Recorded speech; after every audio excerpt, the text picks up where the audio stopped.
भद्रं पश्येमाक्षभिर्यजत्राः स्थिरैरङ्गैस्तुष्टुवांसस्तनूभिः व्यशेम देवहितं यदायुः स्वस्ति न इन्द्रो वृद्धस्रवाः स्वस्ति नः पूषा विश्ववेदाः स्वस्ति नस्तार्क्ष्यो अरिष्टनेमिः स्वस्ति नो बृहस्पतिर्दधातु। ओम शांति शांति शांति। तदेतत् सत्यं यथा सुदीप्तात् पावकात् विस्फुलिंगाः सहस्रशः प्रभवन्ते सरूपाः तथाक्षराद् विविधा सौम्य भावा प्रजायन्ते तत्र चैवापियन्ति प्रजायन्ते तत्र चैवापियन्ति। द्वितीय मुंडक के प्रथम खंड के प्रथम मंत्र में श्रुति माता जीवों की उत्पत्ति का प्रकरण बताती है। ये प्रश्न हम सब लोगों को आते रहता है कि ये जीव कहाँ से आए। अनंत जीव इस ब्रह्मांड में जी रहे हैं, तो बोले कहाँ से आए, इनका उत्पत्ति स्थान क्या है और ये कहाँ जाके अंततः विलीन होंगे। ये एक जिज्ञासु का ये प्रश्न रहता है। हम लोग जब अध्यात्म शास्त्र का अध्ययन करते हैं तो उसमें जगत का अध्ययन होता है। इतना ये फैला हुआ जगत जिसका और छोर दिखता नहीं, पार दिखता नहीं, इसका क्या स्वरूप है, ये कहाँ से आया। वैसे यहाँ अनेक प्रकार के जीव दिखते हैं। कोई भी दो जीव एक जैसे नहीं दिखते। तो ये दूसरा जो विषय है वेदांत का, वो है जीव, जीव विचार, जगत विचार, जीव विचार, ईश्वर विचार। जगत में जो रह रहा है वो है जीव, और ये जीव ये अनुभव करता है कि वो पूरी तरह स्वतंत्र नहीं है। परवश जीव स्ववश भगवंता। ईश्वर और जीव में ये फर्क बताया। एक परवश है, एक स्ववश है। तो ये जीव कहाँ से आए जो पराधीन है,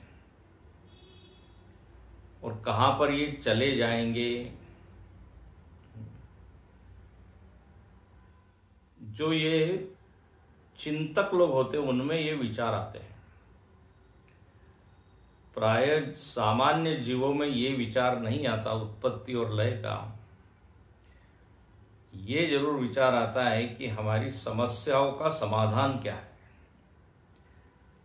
जीव अपने संसार में इतना उलझा हुआ है कि उसको ये विचार करने की फुर्सत नहीं है या जिज्ञासा नहीं है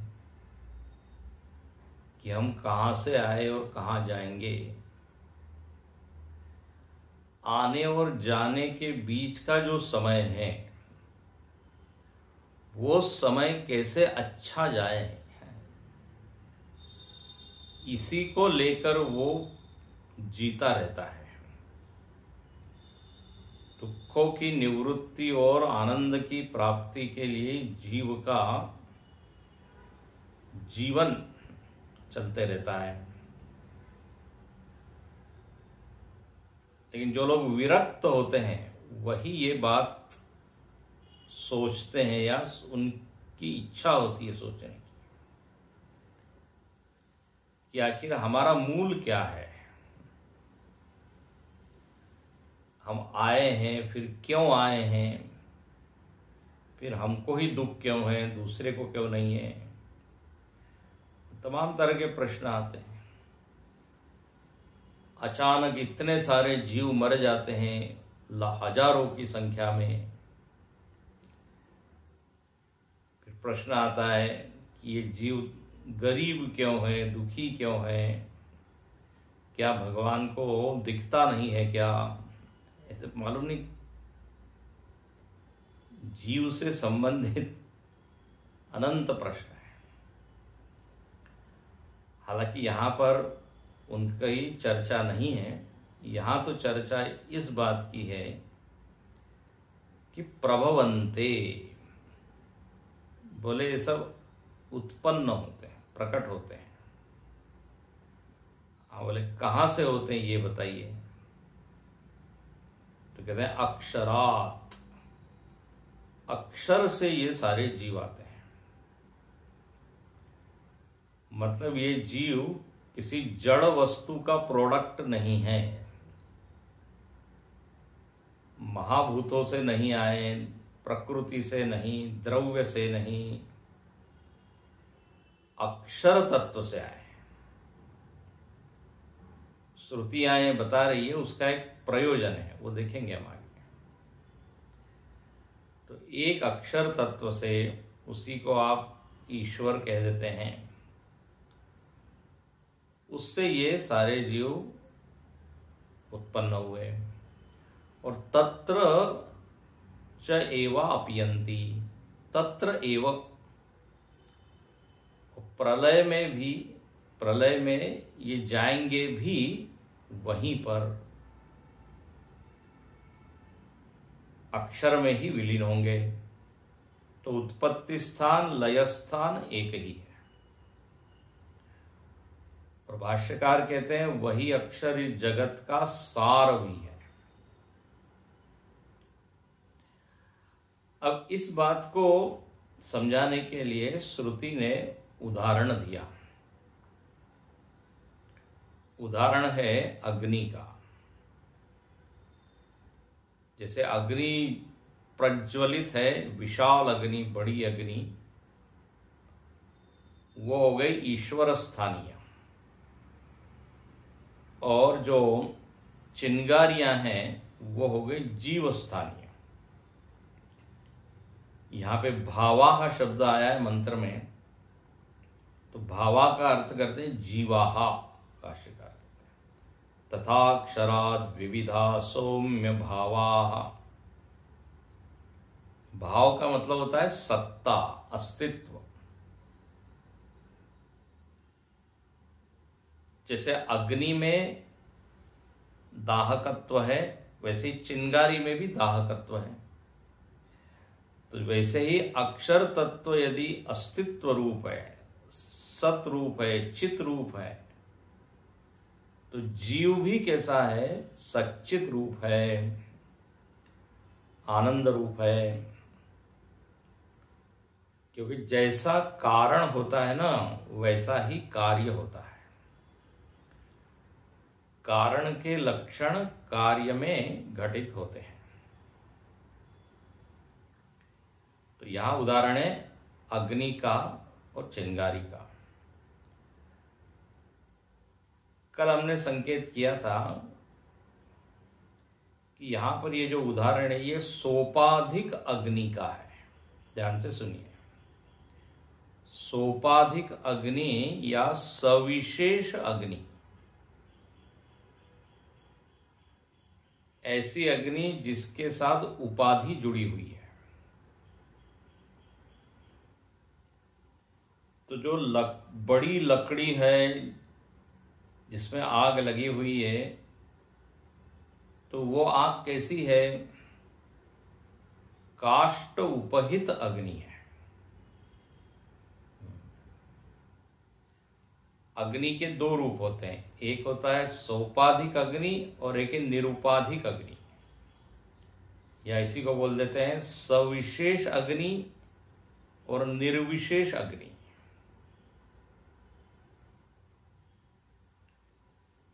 जैसे आकाश, उपाधि सहित आकाश और उपाधि रहित आकाश। घट के सहित आकाश सोपाधिक आकाश, घट रहित खाली स्थान अवकाश महाकाश निरुपाधिक। तो यहां पर कहते हैं ये जो अग्नि है ये सोपाधिक है, विशाल लकड़ी की उपाधि से युक्त वो अग्नि है। इसलिए ईश्वर का जब भी वर्णन आता है, ईश्वर को आप क्या बोलते हैं? सोपाधिक चेतन। चेतन के भी दो रूप है कि नहीं? निर्विशेष चेतन और सविशेष चेतन। निरुपाधिक चेतन, सोपाधिक चेतन, जो भी नाम आप रखना चाहें। इसको निर्विकल्प चेतन और सविकल्प ये भी शब्द आता है। तो ईश्वर की जब बात आती है तो कैसा होता है? सोपाधिक। और उसकी उपाधि क्या है? तो बोले माया शक्ति, रचनात्मक शक्ति जो है वो उसकी उपाधि है। एक रचई जग निज बस जाके,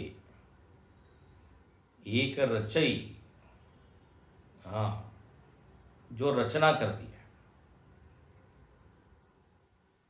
तो ये रचनात्मक शक्ति जो है भगवान के पास, वो क्या है? भगवान की उपाधि है। उस उपाधि से युक्त होने पर ही वो सृष्टि का कर्ता, धर्ता, संवर्ता, जगत का उत्पत्ति स्थान, लय स्थान, ये सब वो हो जाता है। तो यहां के उदाहरण में वो अग्नि है, महान अग्नि, बड़ी अग्नि। अग्नि प्लस काष्ठ, काष्टोपहित अग्नि, जैसे मायोपहित चेतन ईश्वर। अच्छा, अब इसमें से क्या उत्पन्न हुआ? तो बोले चिंगारी। अब चिंगारी को यदि आप देखें तो वो भी अग्नि का ही एक रूप है कि नहीं? उसमें भी अग्नि तत्व विद्यमान है, लेकिन वो अग्नि तत्व किससे जुड़ा हुआ है? तो काष्ठ कण से। अग्नि की यहां उपाधि क्या है? वो कण। कणोपहित अग्नि क्या हो जाएगी? चिंगारी। और चूंकि वो बड़ी अग्नि से वो चिंगारी निकली है, तो उस चिंगारी में भी अग्नि के गुण है।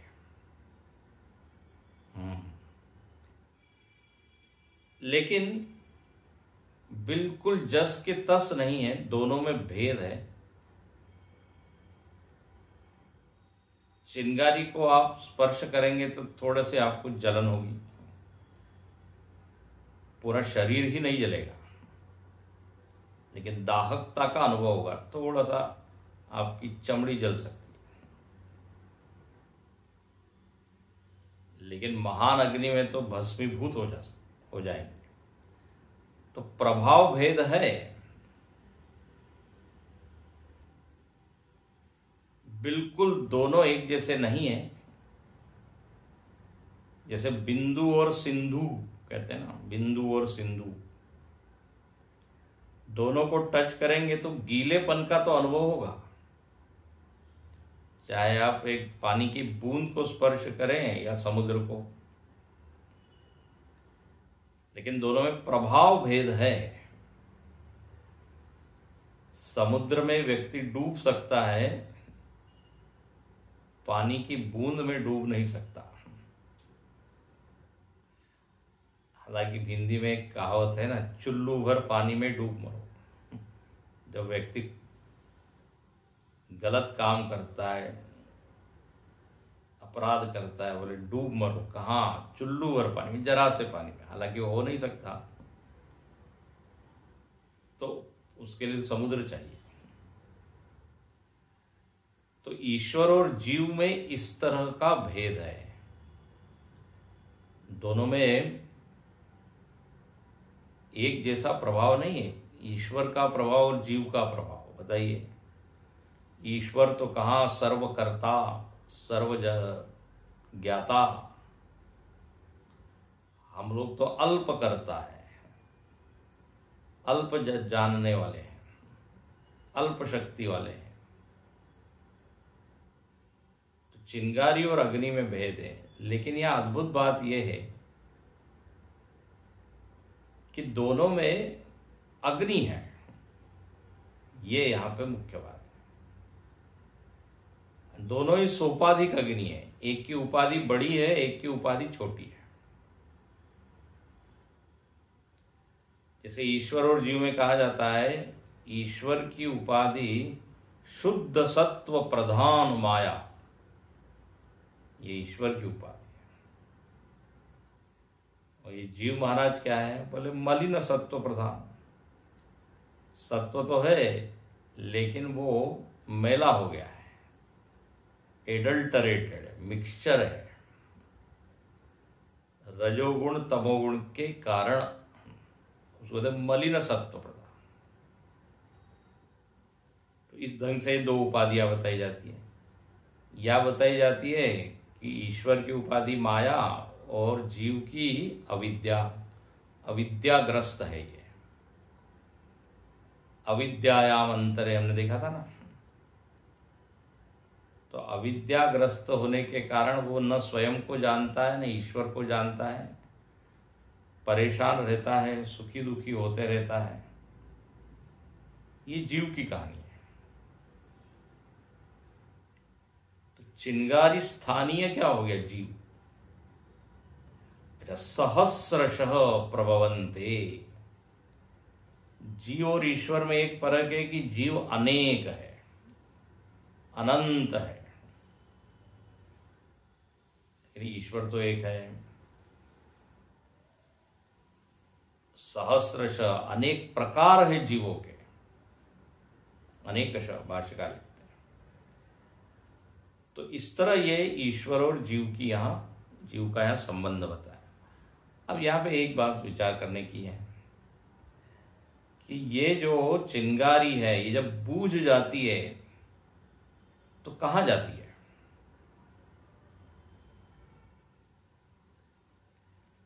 वो वापस उस जलती हुई अग्नि में तो उड़ के नहीं जाती। चिंगारी उड़ी, निकली वहां से और थोड़ी देर तक वो रहती और फिर बूझ जाती है।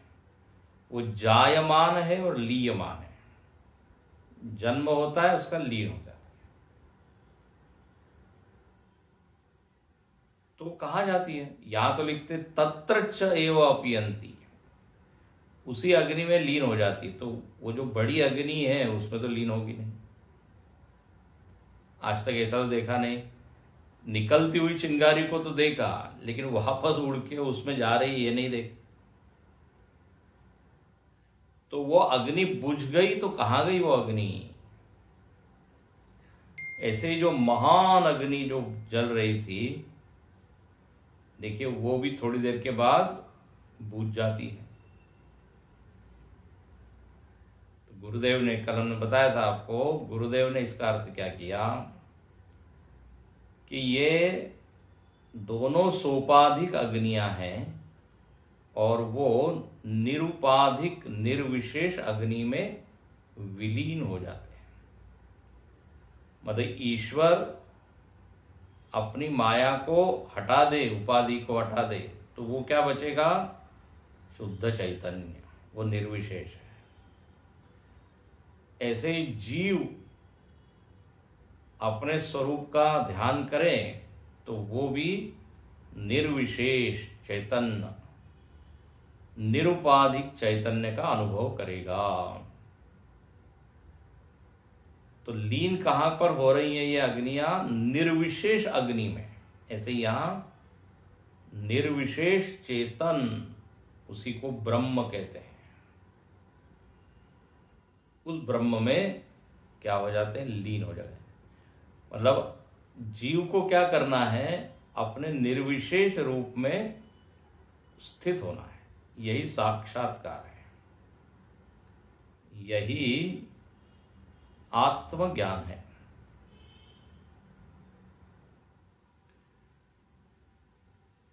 दोनों ईश्वर और जीव में एक चीज कॉमन है और वो है चेतन। जैसे चिंगारी और अग्नि में एक चीज कॉमन है, अग्नि।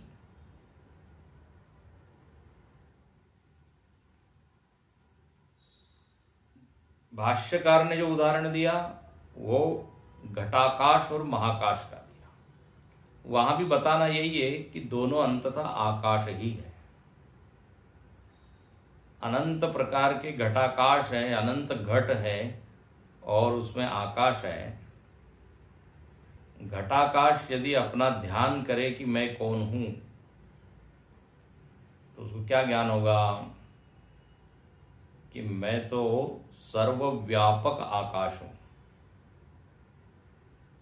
ये घट तो केवल क्या है?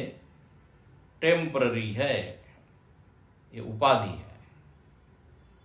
घट फूटा कि वो घटाकाश महाकाश में विलीन हो गया। अब कहना पड़ेगा विलीन हो गया, लेकिन ऐसा नहीं कि घटाकाश निकला और महाकाश में घुस गया और फिर एक रूप हुआ, प्रविष्ट हुआ, ऐसा नहीं है। घटाकाश जहां के तहां रहते हुए ही महाकाश है। यदि वो उपाधियों को भूल जाए, उपाधि विनिर्मुक्त आकाश क्या है? महाकाश है। ऐसे ही उपाधि विनिर्मुक्त जीव ब्रह्म है।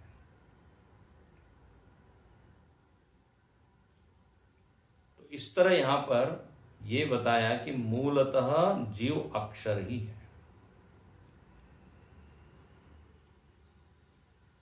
तथाक्षरात् विविधा सौम्य भावा। और ये एक गुड न्यूज है, अच्छी न्यूज है कि हम अक्षर से ही आए हैं। तो हमारा मूल रूप अक्षर ही है, जड़ नहीं है। तो यहां पर अब बहुत विचार लोगों ने किया है। यहां पर जीवों की उत्पत्ति बताना प्रयोजन नहीं है। हाँ, जो दार्शनिक लोग हैं, आचार्य लोग जब इसकी व्याख्या करते हैं तो वो क्या बताना चाह रहे हैं? बोले श्रुति क्या चाहती है बताना कि आप अक्षर है मूल में, आप वापस अपने अक्षर रूप में प्रतिष्ठित हो जाइए। तत्र चैवापि उपाधि के कारण हमने अपने आप को अल्प माना। इसलिए यहां भाष्यकार ने जो उदाहरण दिया, नाना नाम रूप कृत देह उपाधि प्रभवम अनुप्रजायन्ते। ये उपाधि से युक्त हम जब अपने को देखते हैं तो फिर जायमान, लीयमान, वर्धमान, म्रियमान सब होता है। लेकिन यदि हम शुद्ध चेतन को देखें तो उसमें इस तरह की कोई विकार है नहीं। तो इस उदाहरण का ये प्रयोजन है। जैसे अग्नि ही है चिंगारियां, ऐसे ही अक्षर ही है कौन? सारे जीव।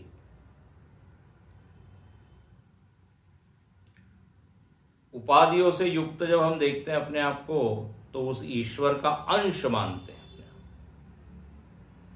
हाँ, अंश देखते हैं। लेकिन उपाधियों को हटा देंगे तो फिर अंश अंशी भाव नहीं है। जैसे चिंगारी और ये बड़ी अग्नि, अब यहां लिखते हैं अग्नि अवयव, विस्फुलिंगा क्या है? अवयव है। लेकिन ये दोनों उपाधियां हैं, मतलब एक की बड़ी उपाधि है, छोटी उपाधि। उपाधियों के साथ हम देखते हैं ईश्वर और जीव को, तो दोनों में क्या है, संबंध लगता है। क्या संबंध? अंश अंशी। जीव अंश लगता है और ईश्वर अंशी। जब उपाधियों के साथ हम देखते हैं, जैसे अग्नि को काष्ठ के साथ देख रहे हैं और अग्नि को कण के साथ देख रहे हैं, तो वो अंश अंशी संबंध है, टुकड़े हैं उसके।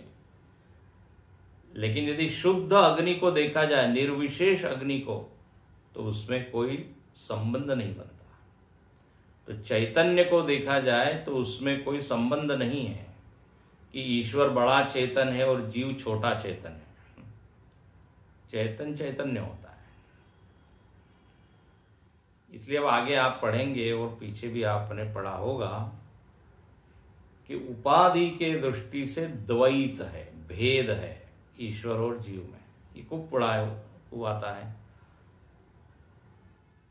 लेकिन उपाधि को हटा दिया जाए तो फिर उसमें एकत्व है। तो इस तरह यहां पे श्रुति की विवक्षा देखो, अगले मंत्र में आप जाएंगे तो यही दिखेगी कि श्रुति चाहती है आप अपने निर्विशेष निरुपाधिक रूप को पहचानें, क्योंकि वही सत्य है। इसलिए अब देखिए अगला मंत्र। अगले मंत्र में बिल्कुल निर्विशेष चैतन्य का वर्णन है।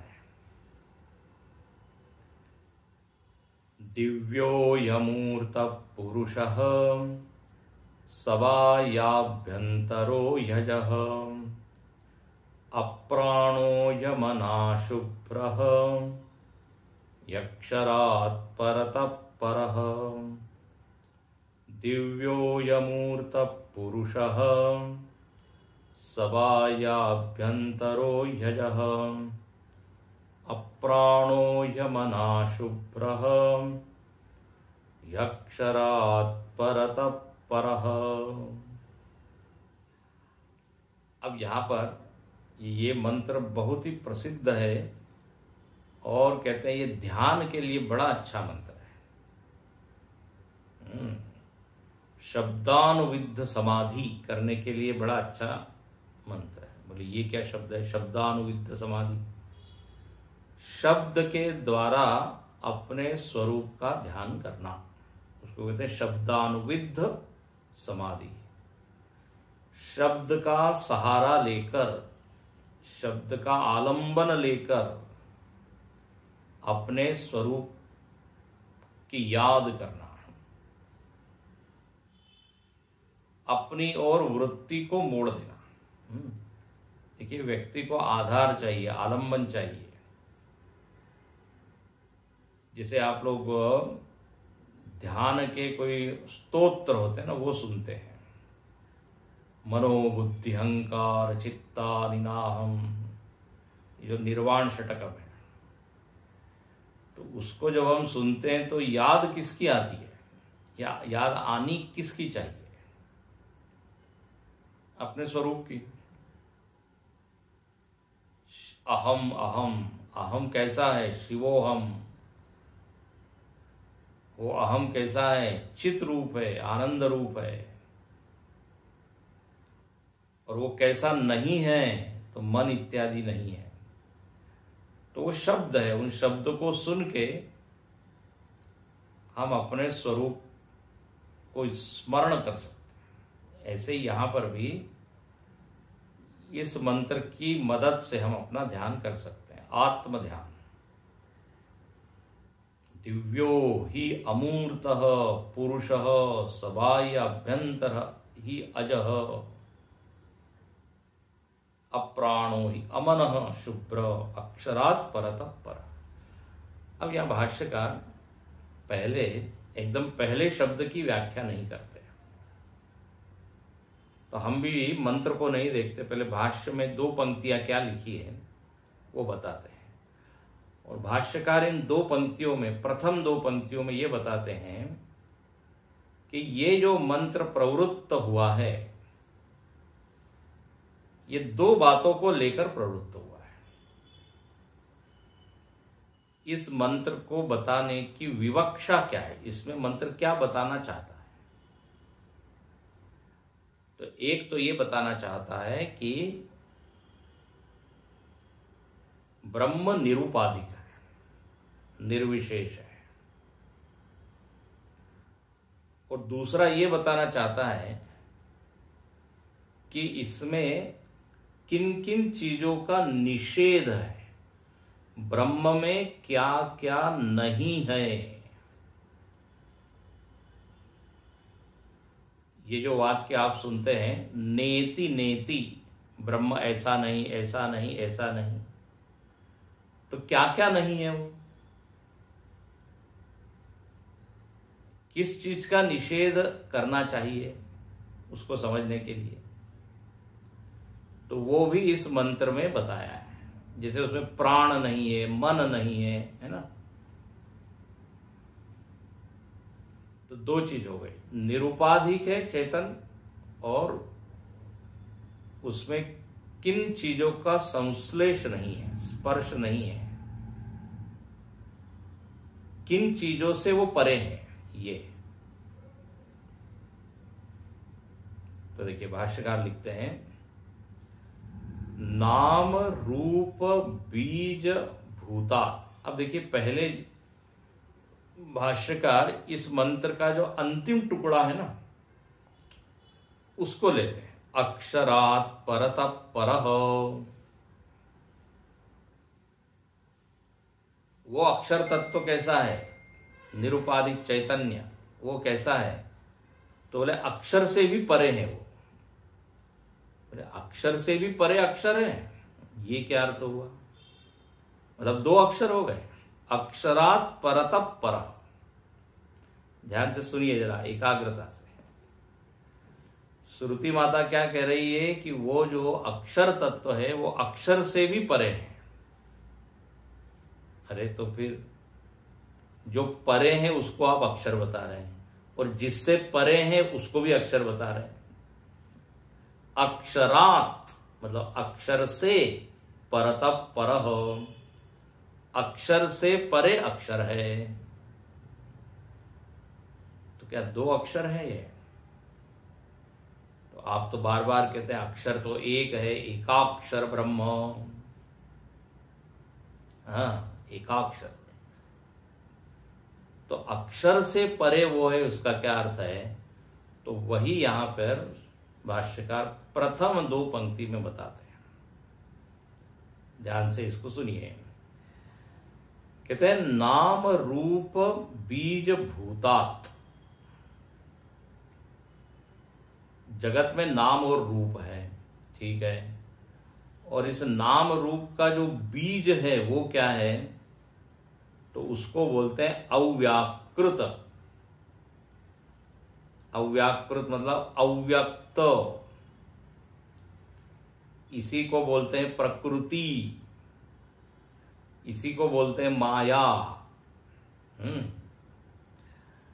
तो नाम और रूप का जो बीज है, जहां से नाम रूप सब आए हैं, अव्याकृत है, उसका नाम अव्याकृत या अव्यक्त या प्रकृति या माया। जब हमने प्रथम मुंडक का जो मंत्र पढ़ा था सृष्टि का, उसमें आया था तपसा चीयते ब्रह्म ततोन्नम अभिजायते। तो आपको याद होगा वो पहले ब्रह्म था, उसमें से क्या सबसे पहले अव्याकृत प्रकट हुआ, वहां पे माया अर्थ किया था। तो यहां पर वही कहते हैं। चलिए, नाम रूप का बीज जो अव्याकृत जिसको कहा जाता है, अव्याकृत आख्यात, आख्या मतलब कहना, संज्ञा, उस बीज की संज्ञा क्या है, नाम क्या है, अव्यक्त या अव्याकृत या माया। अच्छा, वो कैसी है, तो बोले स्विकार अपेक्षया परात अक्षरात।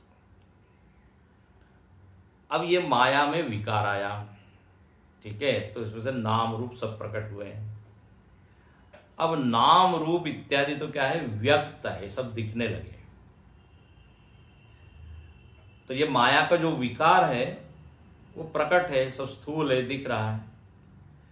तो उसके अपेक्षा से माया कैसी हो गई, सूक्ष्म हो गई। व्यक्त की अपेक्षा अव्याकृत या अव्यक्त क्या है, सूक्ष्म है। तो यहां पर वही कहते हैं स्विकार अपेक्षा परात, अपने विकारों की अपेक्षा से ये माया पर है। पर है मतलब क्या, सूक्ष्म है। जैसे अभी ये मैं शब्द बोल रहा हूं, तो ये शब्द क्या हो गए, व्यक्त हो गए। लेकिन ये शब्द जहां से आए वो क्या है, अंतःकरण, और उस अंतःकरण में ये मेरे मन में सारे शब्द छिपे हुए हैं। तो वो सूक्ष्म है क्योंकि वो दिख नहीं रहे हैं, उसका आपको ज्ञान है नहीं। तो वो क्या हो गए, सूक्ष्म रूप में है। वही जब प्रकट हो जाते हैं तो सबको ज्ञात हो जाते हैं, तो मानो कि स्थूल हो गए। तो इसलिए ये वैखरी वाणी के अपेक्षा ये मध्यमा वाणी क्या हो गई, सूक्ष्म हो गई। ऐसे यहां पर ये जितना भी दिख रहा है ये सब क्या है, व्यक्त है। इसके अपेक्षा से जो अव्यक्त है वो सूक्ष्म है। और ध्यान से सुनिए, इस अव्यक्त माया को ही अक्षर कहा गया है। हाँ, अव्यक्त माया को भी क्या कहा गया है, अक्षर कहा गया है। अच्छा, और जो परम अक्षर है वो क्या है, इस माया से भी सूक्ष्म है। तो फिर क्या हो जाएगा, अक्षरात परह, मतलब माया से भी परे। तो सबसे पहले परम अक्षर है, मूल है, फिर माया है और फिर जगत है, ऐसा। सबसे पहले परम अक्षर है, उसमें ये अव्यक्त माया है, फिर अव्यक्त माया ही व्यक्त हो गई तो नाम रूप इत्यादि सब प्रकट हो गए। तो नाम रूप का बीज ये अव्यक्त माया है, और अव्यक्त माया का अधिष्ठान या आधार क्या है, अक्षर। तो ये जो नाम रूप है इनकी अपेक्षा से माया को बोल देते हैं अक्षर। लेकिन वो परम अक्षर नहीं है। यहां जो लिखा है अक्षरात परतः पर, मतलब माया परह, अव्यक्तात् परह। अच्छा, वो कैसा है जो परम अक्षर है, जो अव्यक्त से परे है? कहते हैं सर्व उपाधि भेद वर्जितम अक्षर। जो परब्रह्म है, जो परम अक्षर है, वो सर्व उपाधि रहित। वहां त्रिगुण नहीं है कि वहां कोई नाम रूप का बीज नहीं है, कुछ नहीं है, वो केवल चेतन, शुद्ध चैतन्य, शुद्ध ब्रह्म। तो वो शुद्ध ब्रह्म सबसे ऊपर है। जब सृष्टि होती है तो फिर वही अव्यक्त या माया की उपाधि धारण कर लेता है, और फिर उसमें से जगत पूरा प्रकट होता है। तो यहां लिखते हैं मूल रूप में वो कोई उपाधि वाला नहीं है। तो सर्व उपाधि भेद वर्जितम अक्षरस्य एव स्वरूपम आकाशस्य इव, आकाश की तरह है। कौन? जो परम अक्षर है, जिसको श्रुति ने पीछे कहा था यत्तद्रेश्यम अग्राह्यम अगोत्रम अवर्णम अचक्षुश्रोत्रम, वो आकाशस्य इव। और वो कैसा है? वो सर्वमूर्ति वर्जितम, सर्वमूर्ति वर्जितम, उसमें कोई भी आकार नहीं है। मूर्ति मतलब क्या है? आकार। मूर्त होता है, जब मूर्ति बनती है तो मूर्ति मतलब क्या है? आप मूर्ति की पूजा करते हो तो एक विशिष्ट आकार की पूजा करते हो। ब्रह्म मूर्ति वर्जितम, अमूर्त है। और इसीलिए नेति नेति इत्यादि विशेषणम विवक्षन नाह। जब उसमें कोई मूर्ति नहीं, कोई आकार नहीं, कोई उपाधियां नहीं, कोई विशेषण नहीं, तो फिर एक वेदों में वाक्य आता है नेति नेति। ये नहीं है, उसमें नहीं है, ऐसा नहीं है। तो यहां पर श्रुति उस नेति नेति को बताने के लिए ये शब्द देती है, नेति नेति इत्यादि विशेषण विवक्षन आह। विवक्षा है, विवक्षा मतलब बताने की इच्छा है, श्रुति को बताने की इच्छा है। क्या बताने की इच्छा है? कि उस ब्रह्म में कोई भी उपाधि नहीं है, वो आकाश की तरह असंग, निराकार ऐसा है। वो बताने के लिए यहां पर ये 8 शब्दों का चयन श्रुति ने किया। दिव्यो यमूर्त पुरुषः इत्यादि। तो इस तरह यहां पर इन 2 पंक्तियों में भाष्यकार ने इस श्रुति का तात्पर्य क्या है, बताने की क्या बताना चाहती है, ये उन्होंने लिख दिया। सारे उपाधियों का प्रतिषेध यहां बताया है और ब्रह्म स्वयं निर्विशेष है, ये बताने के लिए ये श्रुति आई है। अब देखते हैं श्रुति में क्या बताया। तो पहला शब्द दिया है दिव्य। यह जो ब्रह्म तत्व है वो कैसा है? दिव्य है। दिव्य का सीधा अर्थ होता है चेतन। सीधा सीधा जो अर्थ यहां भाष्यकार करते हैं, द्योतनवान स्वयं ज्योतिष्वात्, जो स्वयं प्रकाश है, स्वयं ज्योति है। द्योतनवान, द्योतनवान का अर्थ होता है जो प्रकाश रूप है। और प्रकाश रूप का अर्थ कुछ लाइट की तरह चमकना ऐसा नहीं। प्रकाश का सीधा अर्थ है अवेयरनेस है, उसमें भान है, ज्ञान रूप है। चैतन्य जड़ नहीं है, क्या है? ज्ञान रूप है। तो उसको दिखाने के लिए शब्द क्या आया? दिव्य। तो पहला अर्थ तो कर दिया चेतन। अब अगले वाक्य में इस दिव्य के 3 अर्थ करते हैं।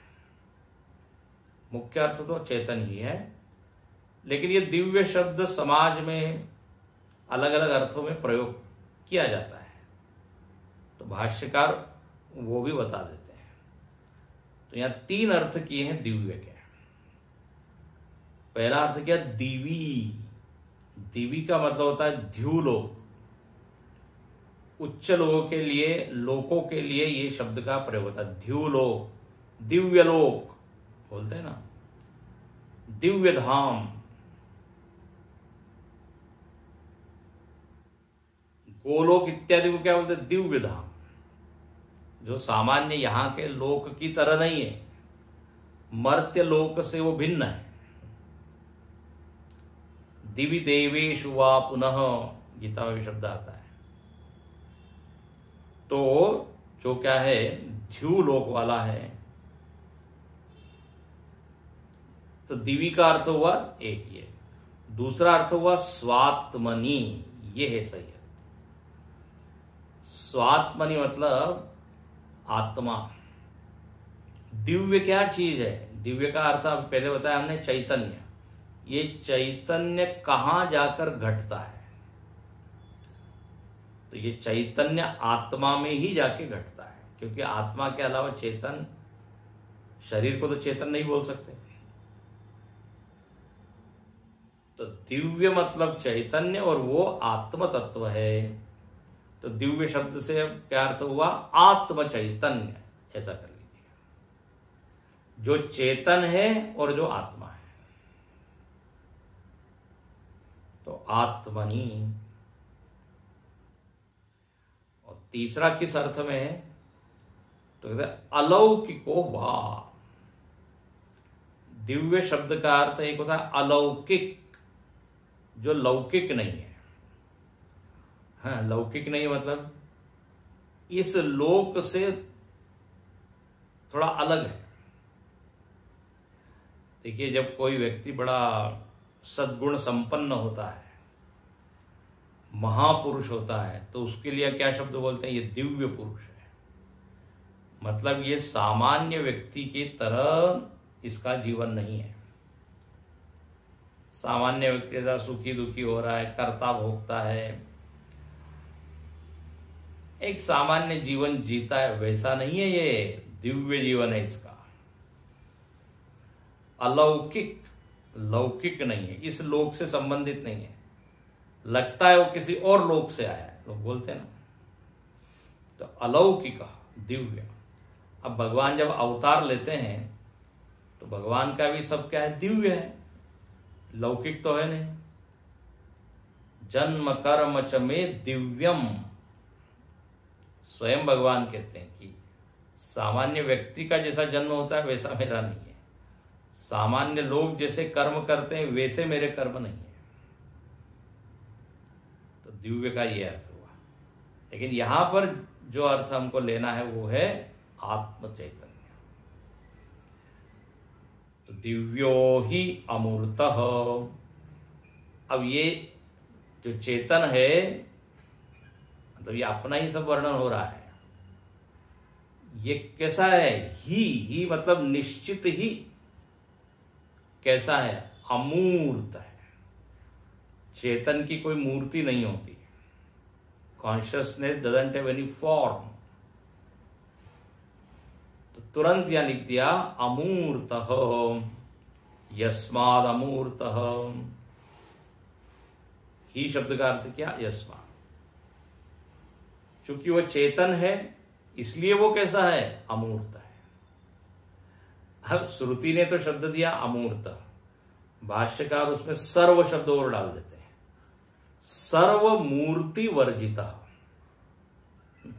सर्वमूर्ति वर्जिता। और यहां टिप्पणीकार लिखते हैं 3 नंबर की टिप्पणी बिल्कुल पेज के नीचे, सर्वमूर्ति वर्जिता इति सर्वाकार रहित निराकार इत्यर्थ।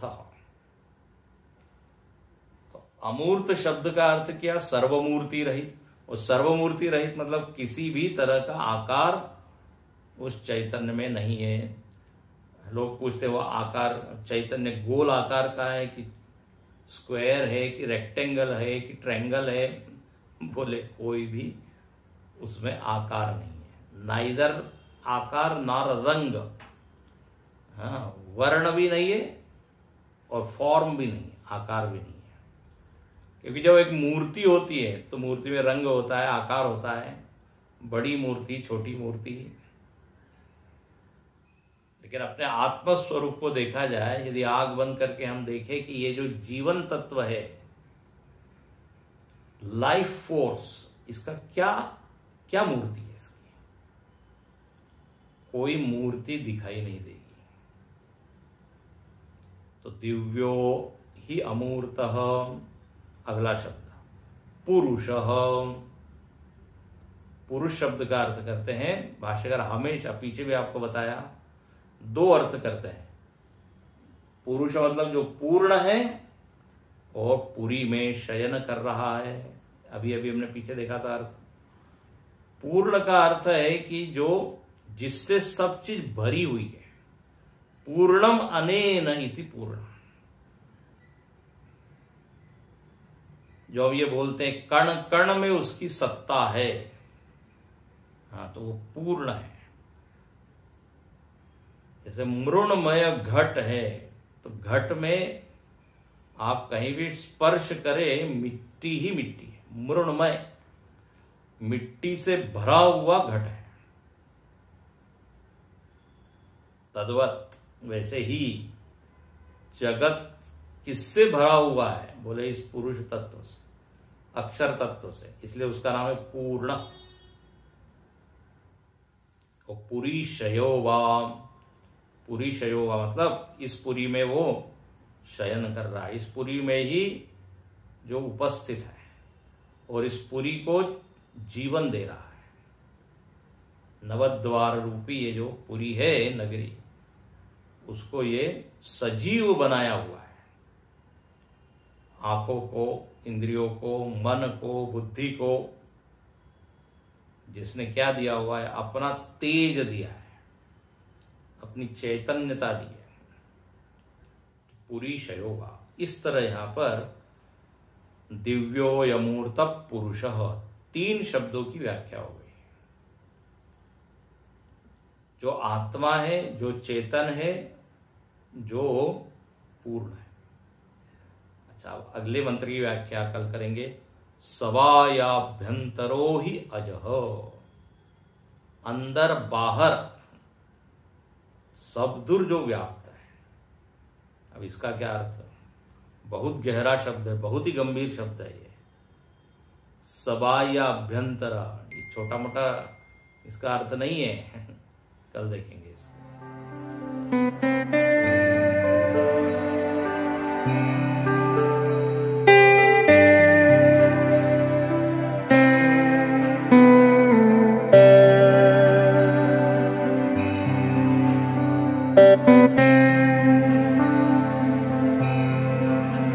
Thank you.